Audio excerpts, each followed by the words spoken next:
지난 일주일 동안 우리가 큐티를 했는데 구약 성경 나훔서를 큐티했습니다. 우리 잘 이게 익숙하지 않은 그런 성경을 큐티했습니다.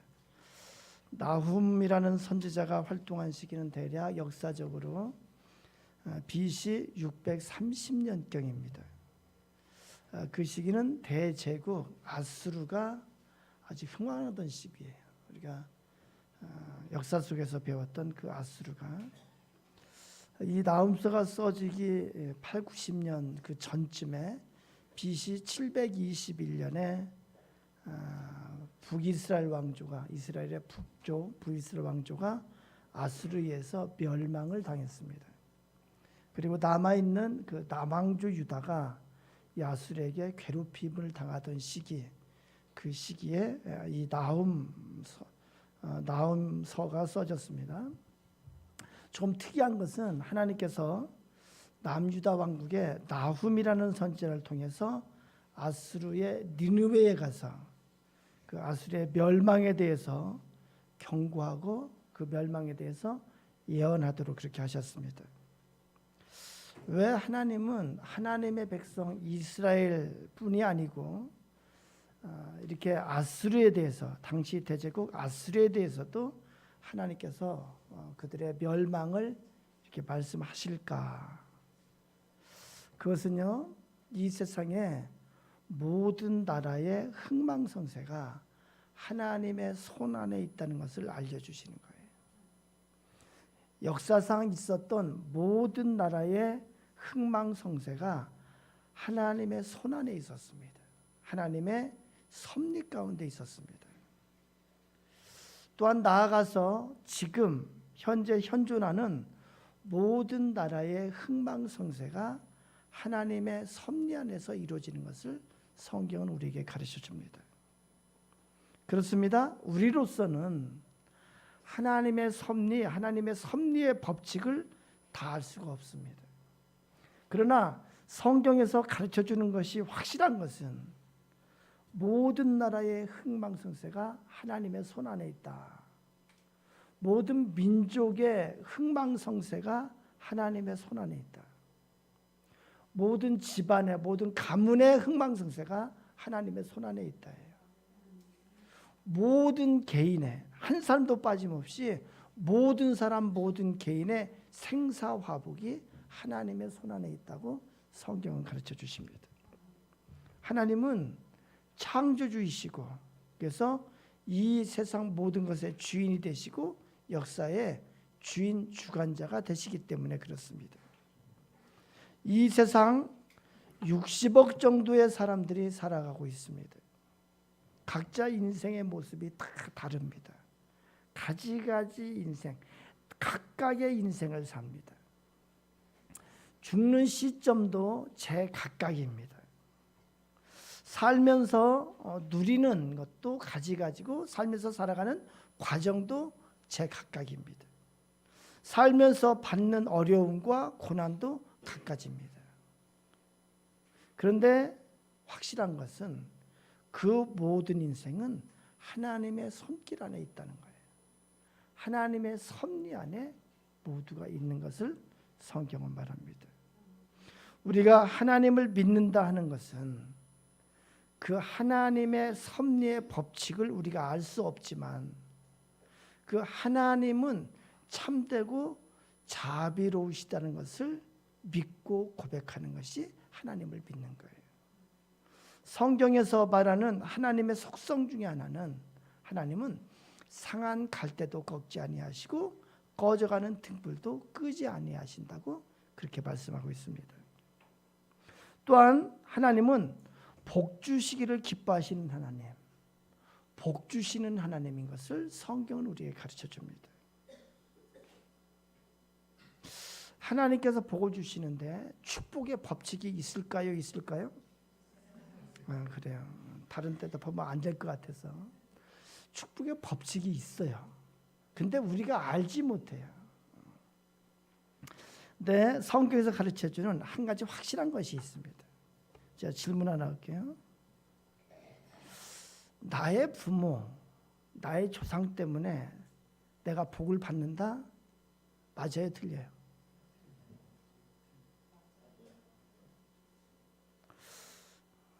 눈에 보이는 대로 여러분의 유산, 뭐 많든지 먹든지 어떻든지 간에 뭐 눈에 보이는 유산이든지 눈에 보이지 않는 유산이든지 여러분의 생활 습관, 여러분의 생각, 여러분의 머리 물려받는 거 맞나요? 틀리나요? 맞습니다. 내 인생, 내가 복받는 거 내 책임이기는 하지만 그러나 거기에 많은 영향을 미치는 것은 부분적으로는 나의 부모, 나의 조상으로 인해서 내가 복받는 것이 맞습니다. 그것이 성경적이에요. 반면에 나의 부모, 나의 조상으로 인해서 내가 화를 받는 것도 많아요. 그것도 맞습니다. 제가 그것을 위해서 사무엘하 7장을 가지고 설명을 하려고 합니다. 사무엘하 7장을 우리가 다윗 언약으로 그렇게 알고 있습니다.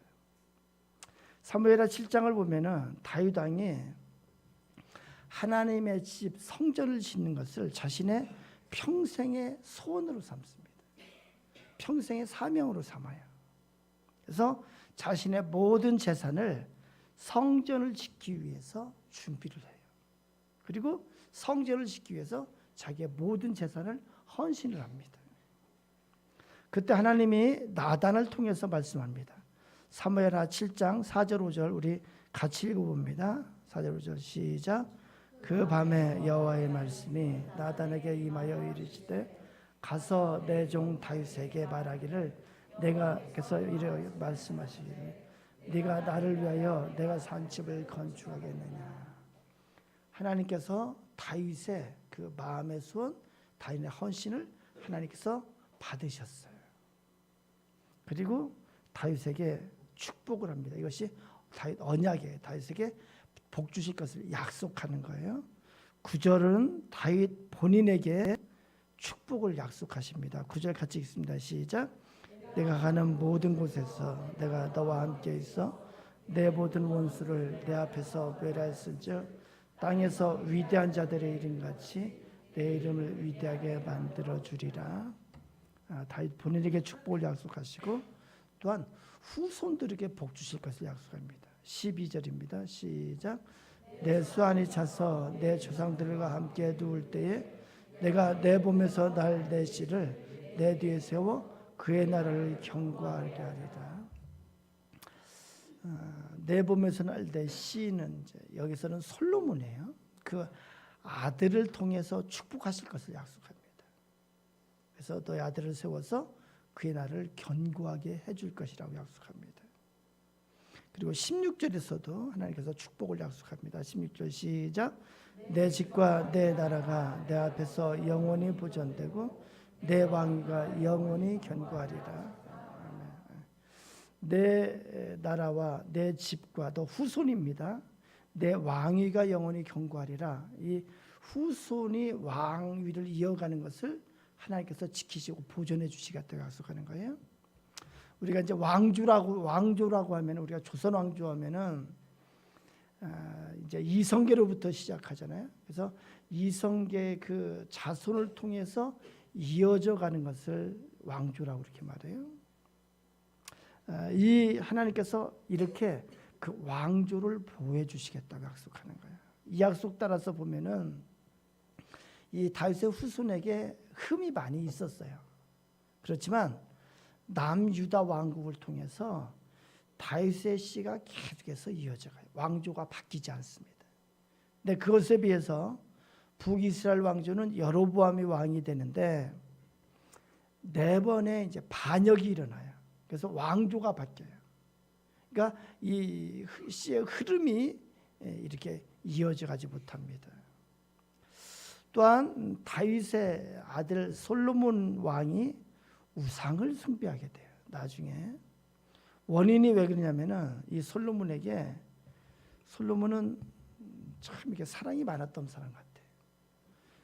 후궁이 700명이고 첩이 300명이나 됐어요. 성경에 보면은 이방의 많은 여인을 사랑했다고 그렇게 기록합니다. 근데 이방의 여인을 사랑하다 보니까 어떤 일이 벌어지냐면은 이 이방 여인들이 섬겼던 그 신 우상을 섬기게 돼요. 이 솔로몬에게 하나님께서 말씀하시는 것이 열왕기상 11장 11절 12절 11절 먼저 읽어봅니다. 열왕기상 11장 11절입니다. 시작. 여호와께서 솔로몬에게 말씀하시되 내게 이러한 일이 있었고 또 내가 내 언약과 내가 내게 명령한 법도를 지키지 아니하였으니 내가 반드시 이 나라를 내게서 빼앗아 내 신하에게 주리라. 하나님께서 솔로몬에게 징계, 형벌을 내릴 것을 약속합니다. 그런데 12절에 이렇게 말씀합니다. 12절 시작. 그러나 내 아버지 다윗을 위하여 내 세대에는 이 일을 행하지 아니하고 내 아들의 손에서 빼앗으려니와. 그렇습니다. 하나님께서 솔로몬의 그 우상 숭배 때문에 징계를 내리는데 솔로몬의 그 죄악 중에도 그 아버지 다윗 때문에 솔로몬 말고 그 아들 르호보암 때 그 나라를 나누게 하시겠다고 그렇게 말씀합니다. 이렇게 말씀하시는 거예요. 다윗이 하나님의 집을 짓는 일에 헌신합니다. 다시 말하면은 다윗이 하나님 앞에 복받는 씨앗을 심어요. 그런데 그 결실을 자신만이 아니고 후손까지도 계속해서 그 결실을 얻게끔 하나님께서 해주시겠다는 거예요. 우리에게 적용시키면 이렇습니다. 내가 하나님 앞에 복받는 씨앗을 열심히 심으면 하나님께서는 그걸 통해서 나에게 복을 주실 뿐만이 아니고 나의 자녀, 나의 후손에게 그 축복의 결실이 있게끔 해주시겠다고 약속하는 거예요. 저는 이 법칙을 알고 이 법칙대로 살려고 아주 노력을 하고 있습니다. 저희 후손을 위해서. 오늘 본문은 베냐민 지파에 대한 얘기입니다. 지난주에도 말씀드렸지만 이스라엘 민족은 야곱의 후손을 얘기합니다. 야곱이 성경에서 나오는 야곱이 그 이름이 이스라엘이라는 이름으로 바뀝니다. 이 이스라엘의 아들 12를 낳는데 그래서 이스라엘 민족이라고 그럴 때 이 12아들의 후손을 말하기도 합니다. 그래서 우리가 12지파, 12족속으로 이스라엘 민족이 구성이 됩니다. 야곱에게 4명의 아내가 있었어요. 레아가 있었고 라헬이 있었고 실바가 있었고 빌하가 있었고 이 4명의 아내를 통해서 12명의 아들을 낳습니다.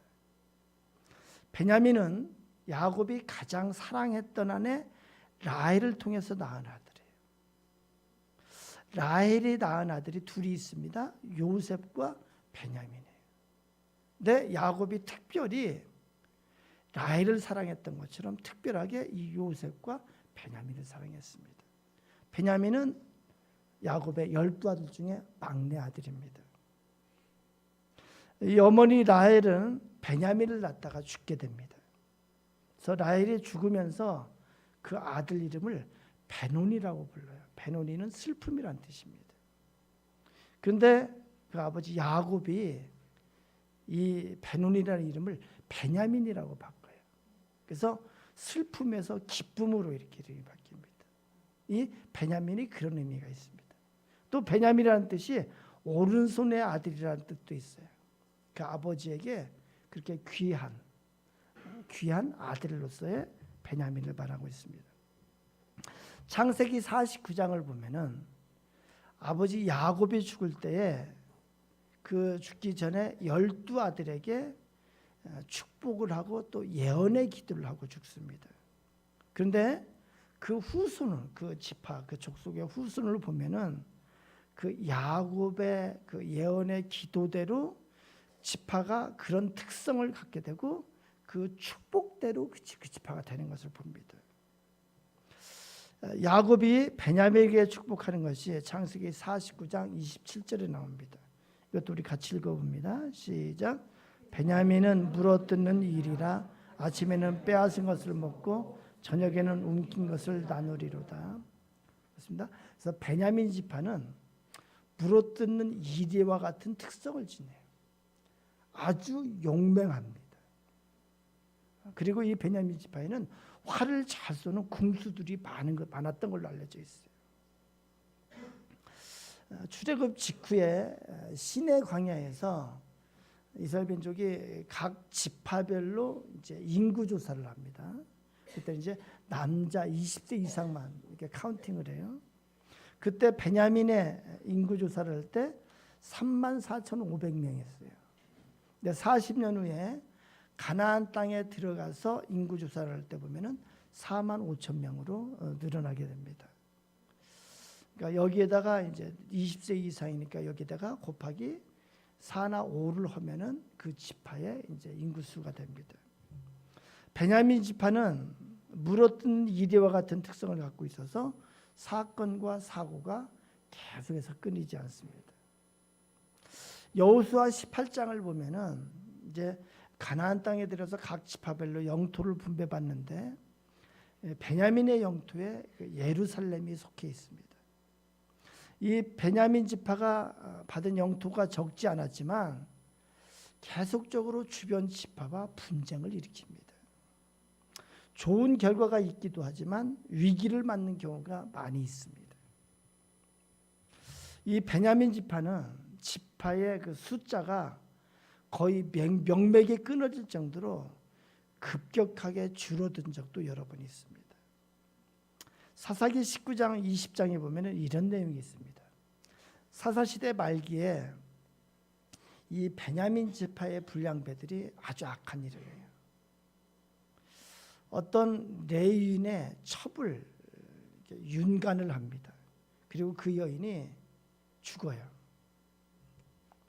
이것을 그 레위인이 모든 지파에게 다 알려요. 그래서 모든 지파가 이 사실을 알고 일어납니다.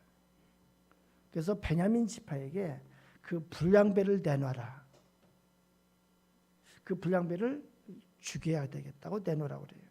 근데 베냐민 지파가 거절을 합니다. 그래가지고 다른 지파들과 베냐민 지파 사이에 전쟁이 일어나요. 처음에는 용맹스러운 베냐민 지파가 이겨요. 처음에는. 그런데 그 전쟁이 이길 수가 없는 전쟁이에요. 그렇죠? 세 번째 전투에서 베냐민 지파가 철저하게 패배를 합니다. 용사들이 25,000명이 죽습니다. 그 내용이 사사기 20장 46절에 기록이 됩니다. 우리 같이 한번 읽어보도록 합니다. 46절 읽습니다. 시작. 이날에 베냐민 사람으로서 칼을 빼는 자가 엎드러진 것이 모두 25,000명이니 다 용사였더라. 그래서 용사들이 남아있는 숫자가 몇백 명이 되지 않습니다. 그리고 48절에 이렇게까지 합니다. 읽어봅니다. 48절 시작. 이스라엘 사람이 베냐민 자손에게로 돌아와서 온 성읍과 가축과 말들을 다 칼날로 치고 닥치는 성읍은 모두 다 불살랐더라. 그것으로 끝난 것이 아니고 이 이스라엘 다른 지파들이 베냐민 영토에 다 들어와 가지고 살아있는 것은 다 죽여요. 그래서 가축도 죽이고 만나는 사람들도 죽이고 여기 이제 남녀노소도 상관이 없이 그리고 성읍을 다 모두 불살릅니다. 그래서 베냐민 지파의 상태가 아주 위기의 상황이 돼요. 이 지파가 이게 전속이 될 수 있느냐 없느냐. 사사기 21장 15절에 그걸 기록합니다. 읽어볼까요? 시작. 백성들이 베냐민을 위하여 뉘우쳤으니 이는 여호와께서 이스라엘 지파들 중에 한 지파가 빠지게 하셨습니다. 12지파 중에서 이 지파가 끊어질 정도로 이렇게 아주 이렇게 명목이 끊어질 거의 지파 자치패가 없어질 정도가 됩니다. 그런데 이 베냐민 지파가 기사회생하랍니다. 오늘 설교 제목이 기사회생이에요. 여러분 삶에 기사회생의 은혜가 있기를 바랍니다. 이 베냐민 지파에서 이후에 인물들이 많이 배출이 돼요. 어떤 인물들이 있냐면은 우리가 잘 아는 이스라엘 왕국의 초대 왕이 누구냐면은 사울 왕이에요. 그렇죠? 사울 왕이 베냐민 지파예요. 우리가 선지자 중에 유명한 예레미야 선지자가 베냐민 지파예요. 이스라엘 구한 모르드게와 예스더가 베냐민 지파예요. 성경에서 가장 크게 활동하는 사람이 있어요. 누구예요? 신약 시대에 사도 바울이 바로 베냐민 지파예요. 이 베냐민 지파가 자랑스러운 지파가 됩니다. 베냐민 지파가 거의 멸망과 거의 파산 직전이 됩니다. 계속 그런 상태가 지속이 돼요. 간신히 지파의 명맥이 유지되는 그 정도가 됩니다. 그러다가 베냐민 지파가 하나님의 축복을 받고 기사회생하게 되는 계기가 있어요. 그때가 언제냐면은 이스라엘 나라가 BC 931년에 두 개의 왕국으로 갈라지게 됩니다. 유다 지파 이 한 지파, 솔로몬의 아들 르호보암이 왕이 되고 남왕국 유다 왕국을 이루게 됩니다. 그리고 나머지 10지파가 여로보암이 왕이 돼서 북왕국 이스라엘을 이루게 됩니다. 중간에 끼어 있는 지파가 베냐민 지파예요. 이때 베냐민 지파의 숫자가 얼마 되지 않았고 존재감도 없었습니다. 여러분 어떤 선택을 해야 될까요? 10지파라는 큰 힘이 있습니다. 이 한 지파는 홀로 외롭고 연약한 지파예요.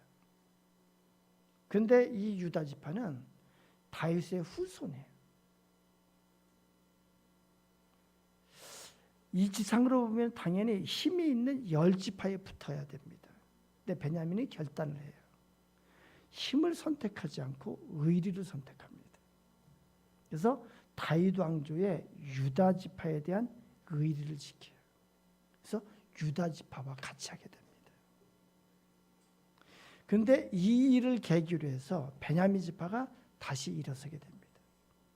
이 선택이 베냐민 지파에게 아주 중요한 분기점이 됩니다.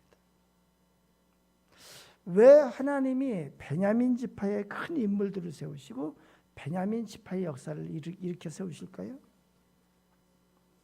베냐민 지파는 유다 지파, 다윗 집안과의 의를 끝까지 저버리지 않았어요. 이것이 바로 하나님과의 관계에서 의를 지킨 것이 됐습니다.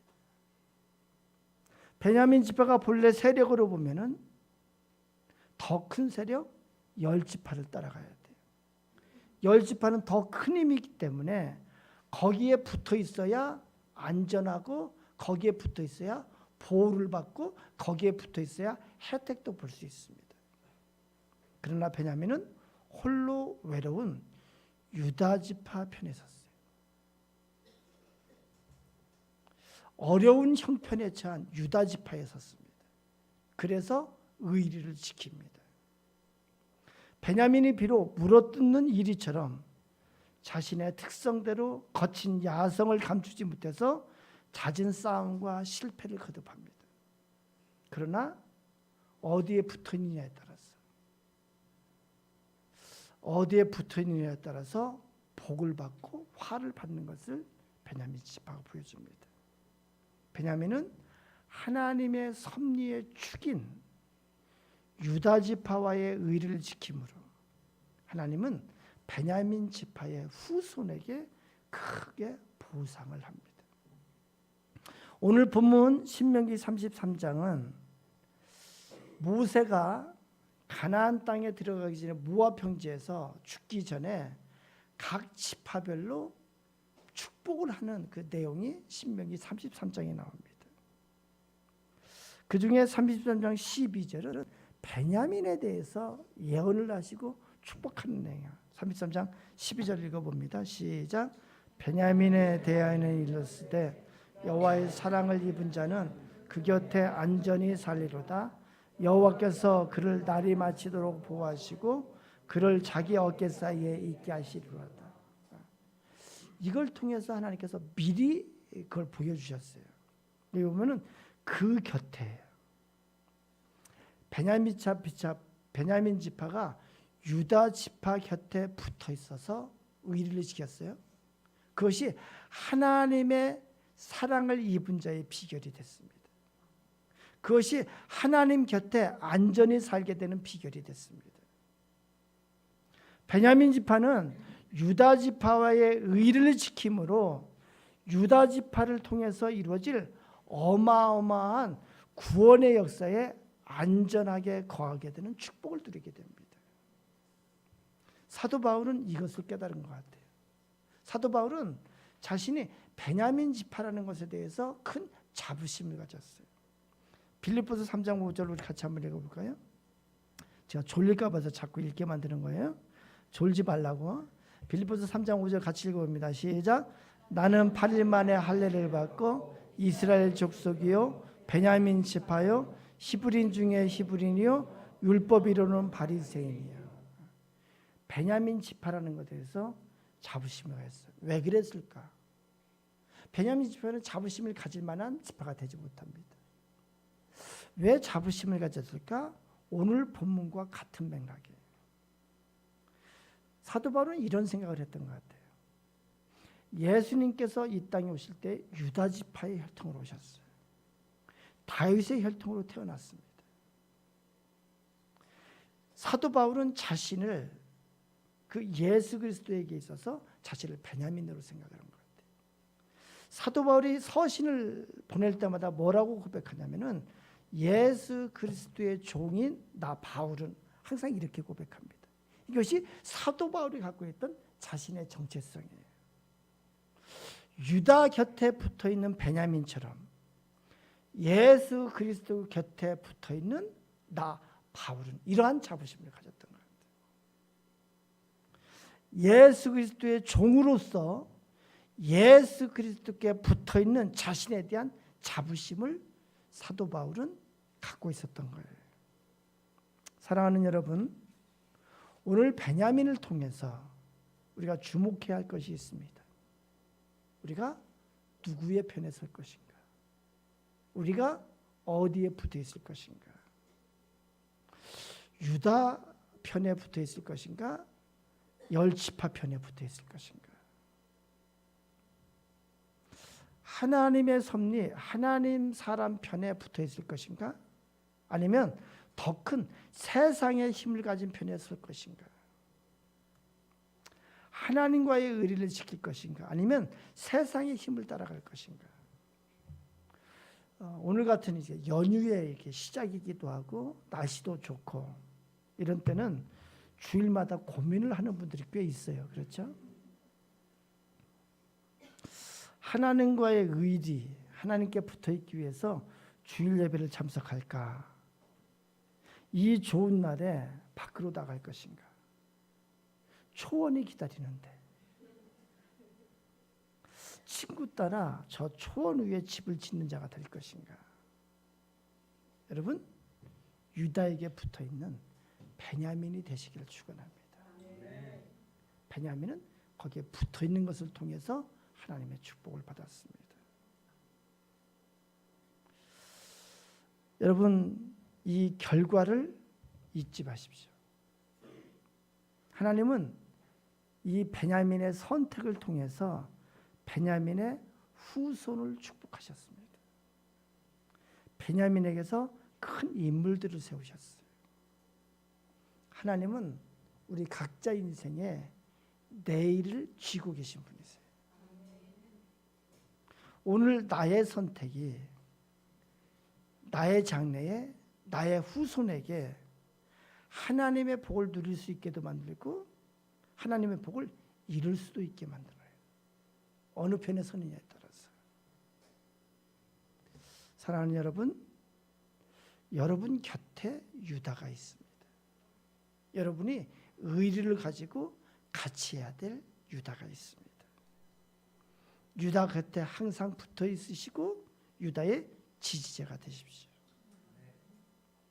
지금 내 주위에 내가 같이 함으로 말미암아 나에게 엄청나게 큰 축복의 총통로가 될 그런 유다. 하나님의 섭리 가운데 유다와 같은 자가 있습니다. 여러분 그렇게 의리를 지킬 때에 하나님께서 여러분을 통해서 여러분의 후손을 통해서 축복하실 것을 믿습니다. 우리 찬양하고 기도합니다.